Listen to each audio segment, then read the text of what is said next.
Mabuhay! Good day to all! I am your tutor Madge. Welcome to ETUlay, a free online tutorial, an initiative of the Department of Education, Information and Communications Technology Service, Educational Technology Unit, ICTS EdTech. This program is aimed at helping and assisting learners from kindergarten, senior high school, ALS, Alive and SPED learners. Aside from answering the modules, the ETUlay is offering programs which you will surely look forward to. Together with our parents and teachers, the ETUlay will bridge the gaps where difficulty and ease meet in learning new knowledge and skills. So, let us prepare our modules, pen and paper. Ready your mind to see and hear worthwhile and interesting lessons. Let us now study and learn, together with our volunteer online tutors. Tara na!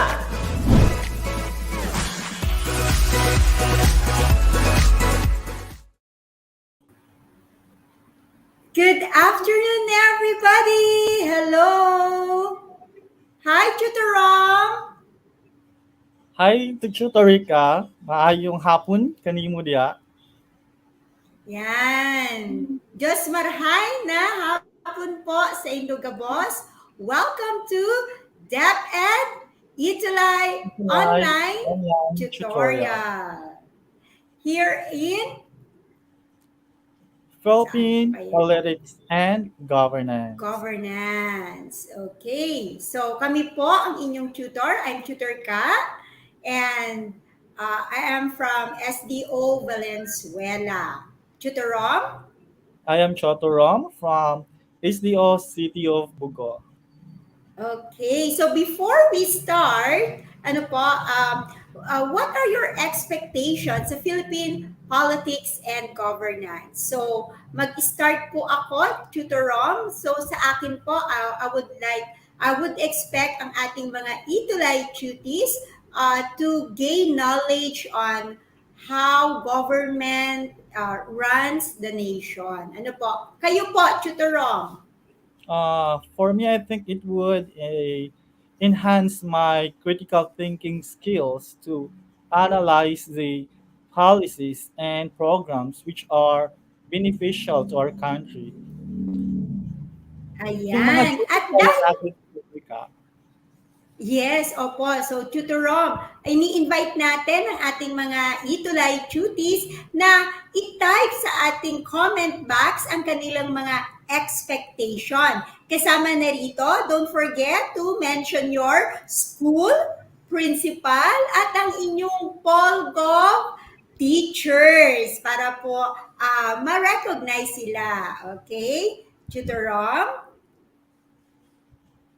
For our Philippine Politics and Governance Module 1, we have Concept, Relationship, and Importance of Politics, Governance, and Government. So ito po ang ating pag-uusapan today. And Tutor Rom, ano po?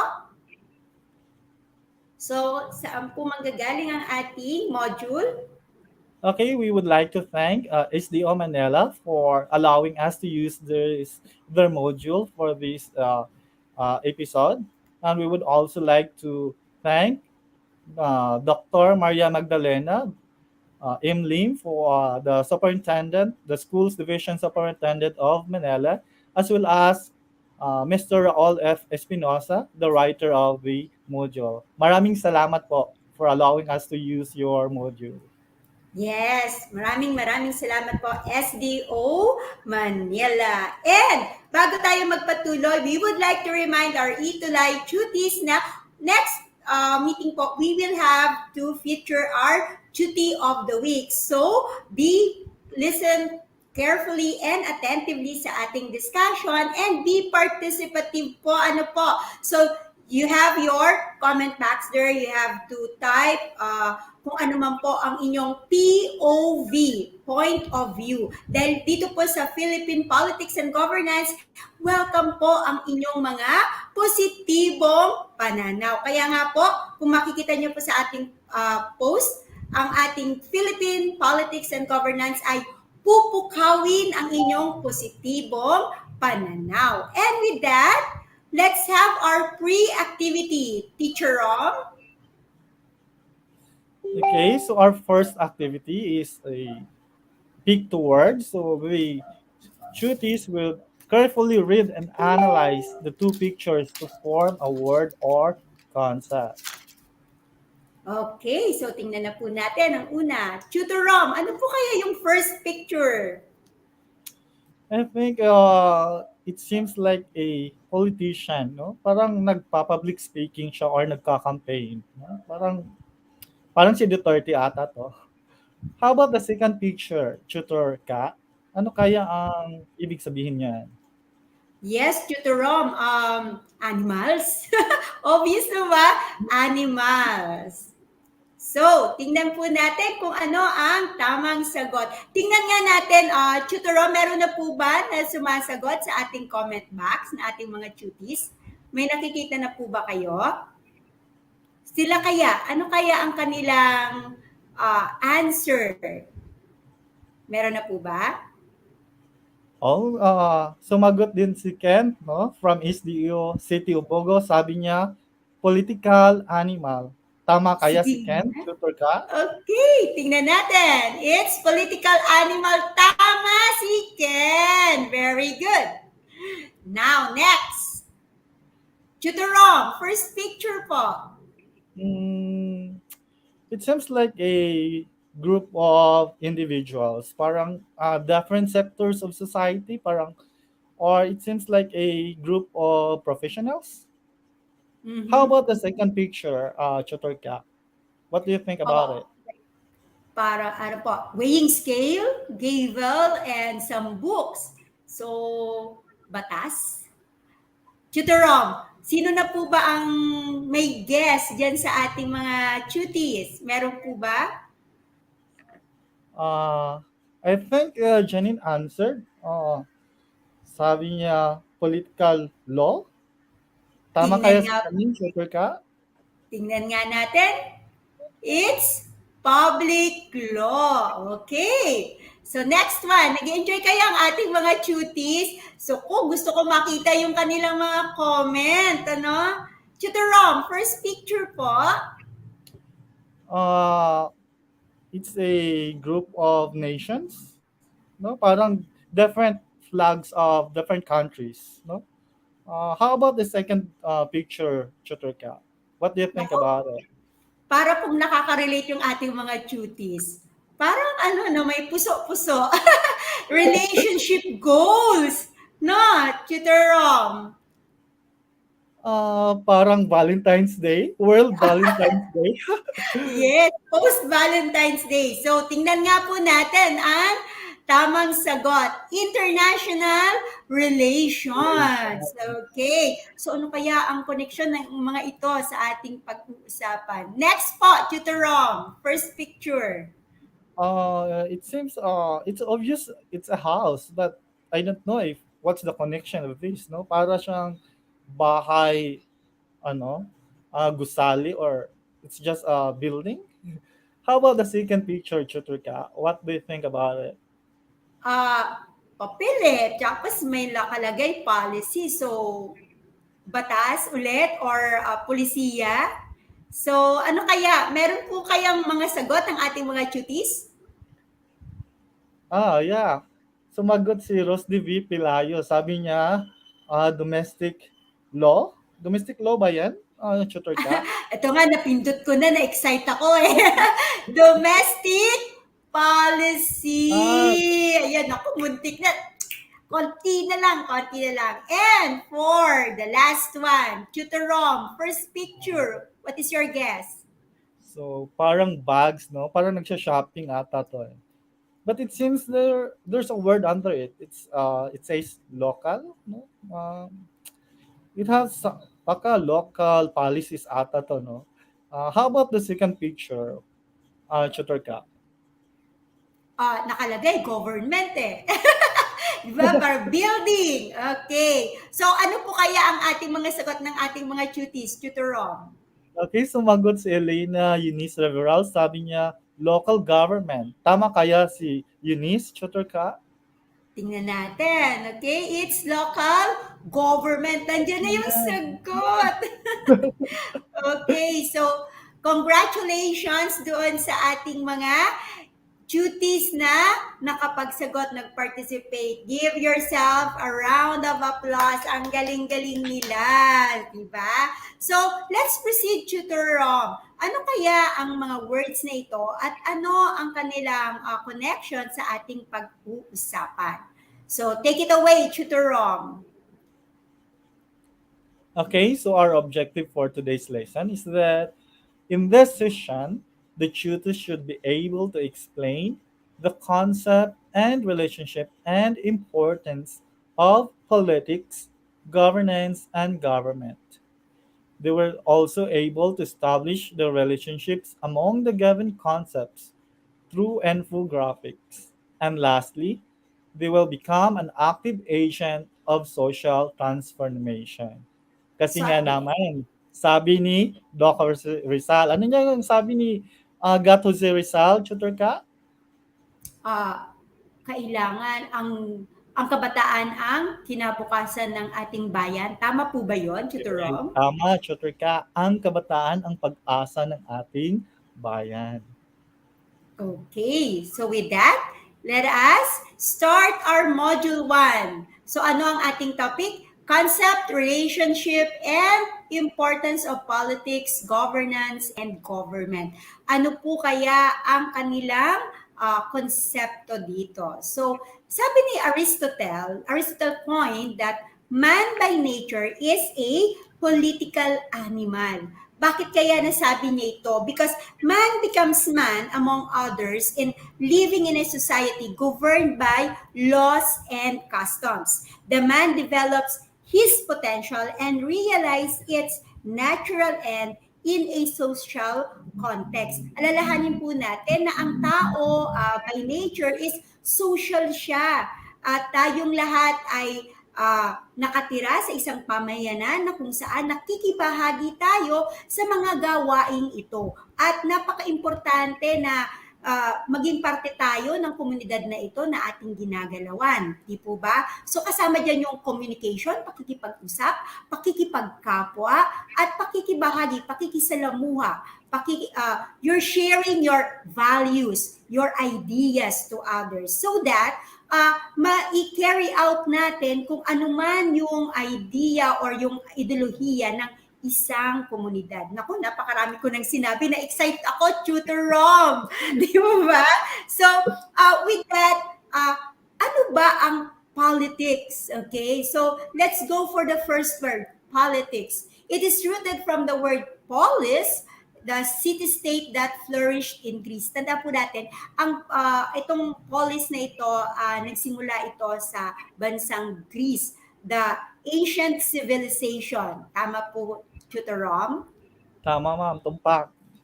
Okay, so ano ba yung politics? It is a mechanism used by the government in order to control, influence, and implement policies and programs that are deemed important in delivering service to the people. Pag sinabi nating mechanism o mekanismo, ito ay pamamaraan ng gobyerno para maisakatuparan o para mai-deliver, maipabahagi sa taong bayan ang mga serbisyo sa maayos na pamamaraan. Ano po, yung mga pulisiya, yung mga programa na dapat ipatutupad upang ang layunin ng isang pamayanan o ng bansa ay maipatupad ng maayos. Kasi pag wala pong pulisiya, walang maayos sa programa, ano kaya sa tingin nyo yung magiging resulta nito? Ano kaya, mga cuties? Do you think there will be order in the society? Magiging maayos ba? Magiging matiwasay ba ang ating pamayanan? Kaya ang politika or politics, it is mechanism, pamamaraan po. Ano po? So, let's proceed with another concept, which is government. Ano po ba ang government? It is an organization that exercises the authority to govern based on the existing legal frameworks. Kung kanina po ang pinag-uusapan natin ay pamamaraan, mekanismo ng politika, ang gobyerno naman po ay isang organisasyon kung saan sila po yung nag-carry out, okay, ng mga umiiral na batas o law sa bansa natin. And with that, Tutor Rom, ano po ang next concept natin? Okay, the next concept is governance. So governance refers to how the government manages the affairs of the state. So it goes beyond the ins and outs of running the government. So uh, it evaluates how the government implement its laws, create its laws, what are the government policies to be crafted, how the laws should be implemented or interpreted. So it involves all those aspects in the day-to-day affairs of the state. So it Okay. also refers to the efficiency of the government and its machineries, kung paano lahat nagpa-functions ng elements ng government. So, maybe we could ask our duties kung ano ang nila perception nila about governance, no? So kayo mga Okay, duties, so ano kaya ang governance? meron po bang sumagot, Tutor Rom? Sabi ni Paul Barro, sabi niya pagkokolekta daw ng buwis. Tama din, di ba? Because Yes, yes. taxes are important. These are the lifeblood of our country, the lifeblood of the government. No, kung walang tax, wala tayong funds for the projects of our government. No, ano pa kaya? No, what else?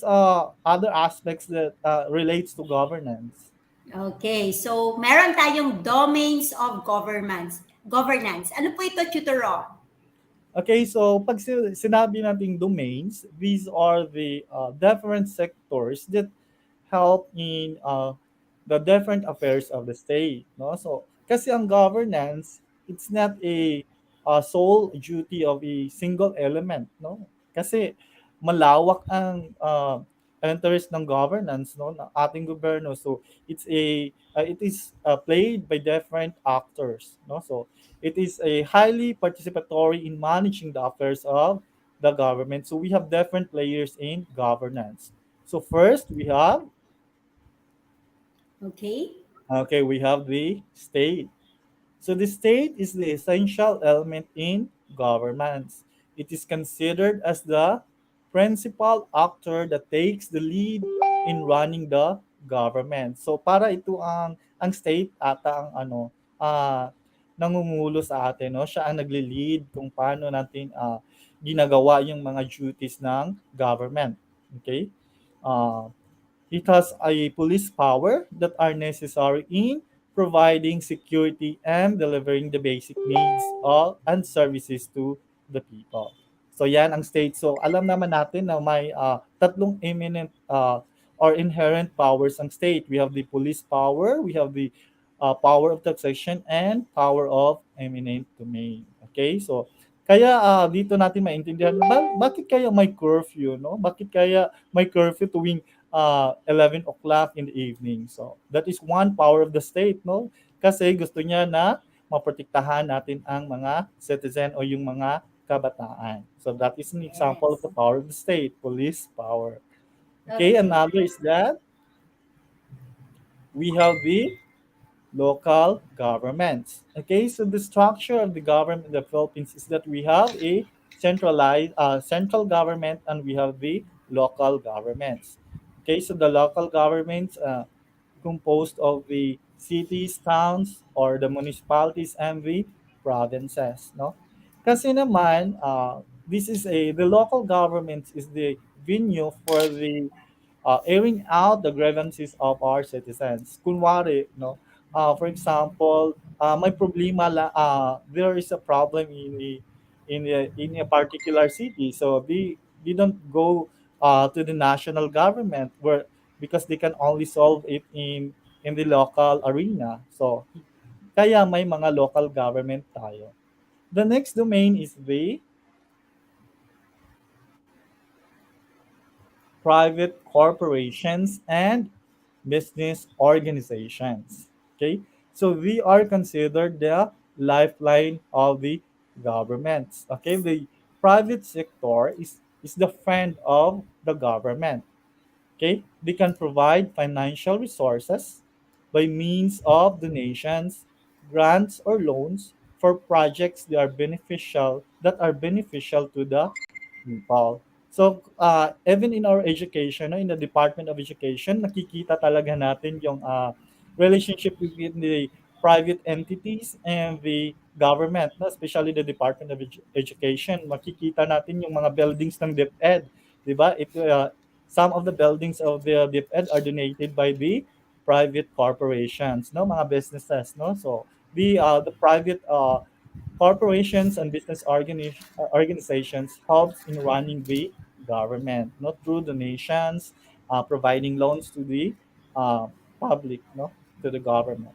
And the last one is the okay, civil society. So civil society refers to the organization that advocates certain issues. No?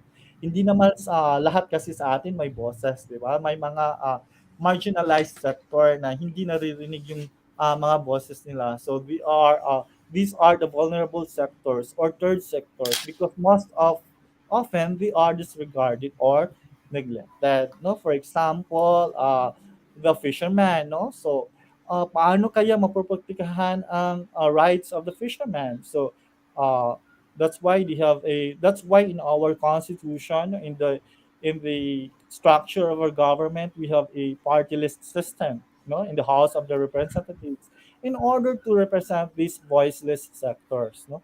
Kunwari tayo ma'am, 'di ba, yung teachers, may party list din tayo, no. We have the uh, Yes. act, no? We have the act and other party list that represent the teachers, no? Yung police din, we have also their party list in order to voice out their grievances. Okay? And those are the important domains of governance. Yes, tama po yun. So, kung titingnan natin, apat ang domains ng governance. We have the state, the local government, the private corporations or business sectors, and the civil society. At itong apat na ito ay napaka-importante sa ating pamayanan na kumikilos. Okay? So, there is fields of political science. So, ano kaya ang mga ito? Tutor Rob? So, we all know that a political science is a broad field, no? Kaya we divided in this into different fields. Okay, so in order to fully understand what politics, governance, and government and international system are all about, so that's why we have different fields of political science. Okay, first we have the political theory. Okay, so what is political theory? It examines the different philosophies, theories, and principles related in the study of political science. So it is the study on what form of government should be adopted by a certain country. For example, in our country, the Philippines, no, it is enshrined in our 1987 Constitution that the Philippines is a democratic and republican state, no? So this is the field wherein we evaluate bakit kaya democratic at republican state ang inadapt ng Pilipinas. Okay, so those are the examples or concerns under the political theory. Okay, the next field of political science is international relations. Okay, so it studies how states relate and interact by analyzing the foreign policy, economy, and other political and social structures that are deemed important in the relationship among nations. Okay, so dito natin naiintindihan bakit nag-away-away ang mga bansa, bakit may mga embargo sa Middle East, bakit may mga political crisis sa ibang region of the world, no? So these are the concerns of international relations. And we have also to take note that we are not the only nation in this world, no? We have the other states, no? Kailangan natin makipagkaibigan nila. We have to be an ally of those. Just like in the Philippines, di ba, we have a good international relation with the United States of America and other countries, no? Because we have to work hand in hand, no, with other nations. And the third one is the comparative politics. So what is comparative? No, from the word comparative, it's just like we are comparing the different politics of a certain nation from the other. Okay, so this field takes into consideration the politics and governance that is existing in different countries. So we have to study why the United Kingdom have a queen. No, bakit may queen sila? Bakit ang Pilipinas we don't have a queen? Why do they adopted monarchy? No, so that is a part of the comparative politics, and we also study their business policies, no, their economic principles. So those are the concerns of comparative politics. Because if uh, in those are have a lot of advantages of in their country, then we might adopt those policies or regulations. Okay, those are the concerns of comparative politics. Okay, what are other fields of political science, tutor ka? Okay, so to continue with it, it is public administration. Ano ba tungkol ba saan yung public administration? It's implementation of uh, government policy. Ano po? So dito ipinatutupad yung mga batas. Paano ba ipatutupad yung mga batas sa pamayanan? Okay? So next one is domestic policy. Kung merong mga pulisiya, ito yung administrative decision that are directly doon sa pamayanan o sa tao within the state borders. So, ibig sabihin, kung domestic, tulad ng nakita natin kanina sa exercise, ito ay dito lamang sa ating bansa. Okay? Or LGUs, those are yung mga ipinatutupad na batas sa mga LGUs are domestic policy. Kasama yun sa domestic policy. And we have your public law. Ano ba yung public law na sinasabi, di ba? So sabing ganon, part of law that governs between legal persons and government. Ano? Ito yung branch ng political science wherein ipinatutupad ang mga batas between individuals and the government. Ano po? So kaya tayo may mga public attorney law office, di po ba? Sila yung pumapagitan sa mga individual na kung saan kailangan ng mga legal advices or paano nila malalaman ang kanilang mga karapatan bilang isang pamayanan. So those are the different fields of political science. Tutor Rom, ano po ba ang point of view ng ating mga tuties regarding sa field of political science? Meron po ba silang mga reaction regarding political theory, domestic policy, comparative politics? Okay, sabi ni Sean Christoph Cubiera, sabi niya, it really helps to daw, no, na the he understood the different fields of political science. Sabi niya as a student daw, no, magagamit niya talaga yung nalalaman niya dito, no, sa araw-araw daw niya na gawain, no. Okay, meron Okay. pa ba po dyan? Have you seen any other answer, Tutor Kat, from our tuties? Right now, Tutor Rom, wala po akong makita dito sa screen ko. So, I am depending on you. Okay?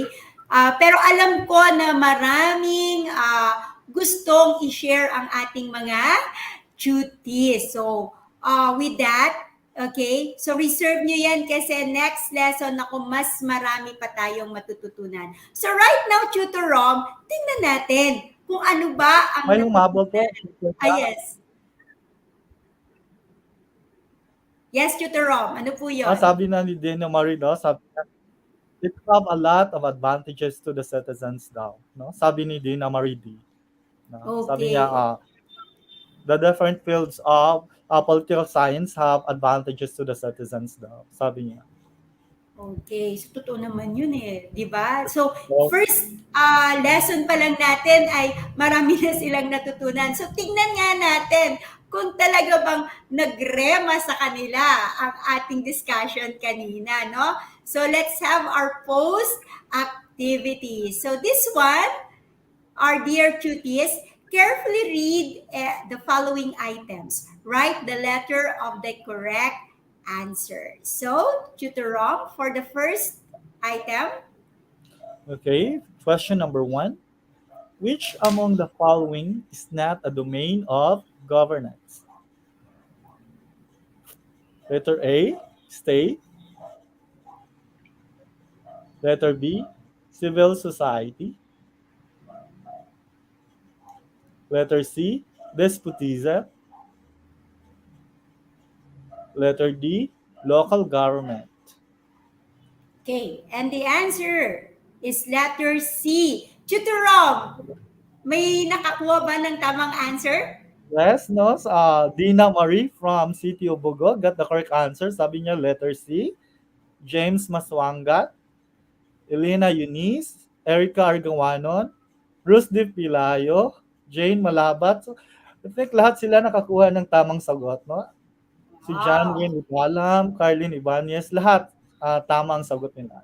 Letter very, C. very good. So Nako, nakikinig talaga sila sa ating discussion.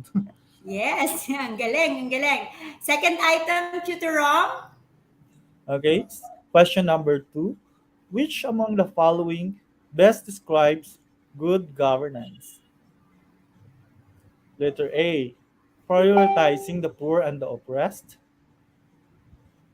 Letter B. Reviving the old yet effective government policies and programs. Letter C. Allocating the resources of the government fairly and efficiently. Letter D. Involving the state, local government, private business, and civil society in managing the affairs of the government. Okay, okay, what could be tingnan the nga answer of natin. that? Tingnan nga Okay, natin, Tutor Rom. let's wait the answers of our duties. Sabi ni Elena Eunice, letter C, allocating the resources of the government fairly and efficiently. No? Sabi din ni Jane Malabat, letter C. Si Carlin, letter C. Si Maria Lensan, letter C din. Erica Argawanon, letter C. Oh, Sige. maraming sumagot ng letter C. Ano kaya ang tamang sagot, Chotor ka? Okay, reveal na natin ang tamang sagot ay letter D! Letter D. Yes, Involving the state, local government, private businesses, and civil society in managing the affairs of the government. Di ba kaya nga kanina pinag-uusapan natin, di ba, yung four domains of governance. Tama po ba, Tutor yeah, Rom? yes. Yun. So, yun talaga yung best na nagde-describe sa good governance. But anyway, cuties, don't worry kasi marami pa tayong mga activities na gagawin in the near future. So, maganda rin na talaga nagpa-participate silang lahat. Di po ba, Tutor Rom? Hmm. Yeah, the tutors are very participative tutor ka. Okay. And with that, we will have your, number 3 question. Okay, question number three. Which of the following refers to the field of political science which takes into consideration the politics and governance that is existing in different countries? Letter A. International relations. Letter B. Comparative politics. Letter C. Domestic policy. Letter D. Public administration. And the Okay, answer is Judith? letter B. Na-excite ako. Sorry naman, Tutor Rob. Na-excite Okay ako. lang. Napindot ko kaagad. The answer is Okay. letter B. Meron po bang nakakuha? Okay, meron din naman nakakuha ng tamang sagot, no? Si Erica Argawanon, no? Pero karamihan ng sumagot letter A daw, international relations. Okay, but the correct answer is Mm, letter B. So nakakuha ng okay. tamang sagot si Dina Mariel D. Sabi niya letter B. Okay. So with that, 'di ba? Nakakataba naman ng puso, Tutor Rom, na talagang participative ang ating mga duties this afternoon. And with that, we will leave them with the assignment. And wait, okay? Dito sa assignment na to, we will select the best 3 na makakagawa nito. And on the next episode, on our next lesson, if i-feature natin sila. Di po ba, Tutor Rom? Yes, no. We will select also duty of the week, no, for this week if i-feature din natin next week. Okay, so this is may duty of the week tayo and then may 3 best assignment tayo, di po ba? So marami pa tayong pasabog. Next episode, i-reveal natin yon. But for this afternoon, this is your assignment. Tutor Rom? Okay, your assignment is to create a digital infographic on the relationship of politics, government, and governance. Okay? Tutor ka, ano kaya ang connection ng tatlong concepts na to? No? What is the connection of politics, government, and governance? Siguro sila yung nagpapatakbo ng ating pamayanan. Parang ganun, no? Tutor Rom? Kasi yung government, 'di ba? Yun ang institution kung na nagpapatakbo ng ating mamamayan, no? Ng ating state, no? At saka yung governance, yun ang the process, no, kung paano pinapatakbo ang ating gobyerno. Okay? So parang connected lang talaga yung tatlong concept na 'to. No? So, Yes. tingnan natin kung paano i-present ng ating mga duties through infographics the different relationship of these 3 concepts. No? Abangan natin, no? Yes. Kung sino ang pinaka-creative, no? Sino ang may pinakamagandang presentation of the relationship of these 3 concepts. No? Excited Okay. for that. Oo, excited na rin ako. Next episode, next lesson natin, sino kaya, di po ba? But before we end our lesson for this afternoon, pa-shout out po sa mga ating mga cuties from Valenzuela National High School. Yes, we have Malanday National High School, we have Malinta National High School, VP Trinidad National High School. Okay, so lahat po yan ay from the Division of Valenzuela. Yes, Tutor Rom, ikaw po, may isa-shoutout po ba kayo? Shoutout for the City of Bugu Senior High School students. No? Good afternoon po. Pa-shoutout din sa Erica. Good afternoon po from City of Bugu Senior High School. No? With their school head, Dr. Ranolfo Lanyuhan, and their assistant school head, Dr. Norris Brehente. Their school's division superintendent, Mr. Roseller Hilig. And the different schools, senior high schools from schools division of City of Bugo. Okay, and with that, this is your Humanities and Social Sciences. Ayan po ang iba't ibang tutor for second SEM. And with that, we're saying, I am Tutor Ka, kaalaman, karunungan, kapaki-pakinabang sa iyong kinabukasan. Diyos mabalus po sa Indogabos. Tutor Rom? Okay, and this is Tutor Rom. Nagsasabing, if you want to learn, just roam around. Okay, so daghang salamat kaninyong tanan. Okay, and with that, for comments and suggestions, please email us at edtech@deped.gov.ph. Up next, Tutor Janine and Tutor Edson for Pulso ng Kabataan. With that, Tutor Rom, we will say goodbye. Paalam!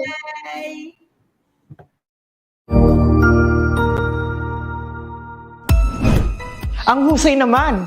Natapos mo ang iyong tutorial session kasama ang iyong mahusay na ETUlay tutor. May bago ka bang natutuhan? I-share na yan gamit ang hashtag #ETUlayLevelUp. Huwag aalis ha dahil may susunod pang programa na pwede mo ring panoorin at salihan dahil naghihintay na ang iyong mga tutors. Happy learning dito sa ETUlay!